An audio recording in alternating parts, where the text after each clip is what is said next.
শিয়াল ডাকছে। শ্মশান ঘাটে বসে আছে এক বৃদ্ধ, চারিদিকে থমথমে পরিবেশ। কিছু লোক লাশ নিয়ে এসেছে দাহন করতে, কিন্তু একে লাশ পোড়ানোর সময় চারিদিকে ঝড় বৃষ্টি শুরু হয়। সবাই ছোটাছুটি শুরু করে। বৃদ্ধটি তখনও বসে আছে সেই শ্মশান ঘাটে। বৃষ্টি থেমে যায়, কালো মেঘ সরে যায়, শুরু হয় আবার পোড়ানোর আয়োজন।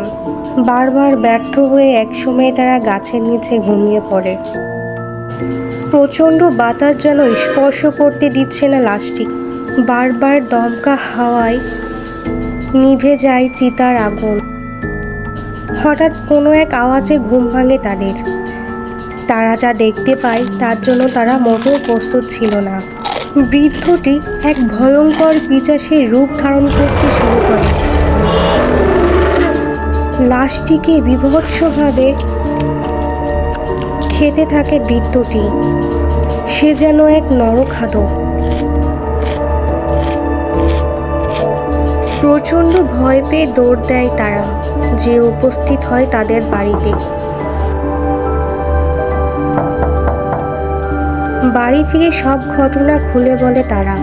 পরিবারের একজন বৃদ্ধ বলতে শুরু করে, তোমরা যে বেঁচে ফিরে এসেছো এটাই অনেক। রাত ৩টার পর ওই শ্মশান হয়ে ওঠে এক নরকপুরী।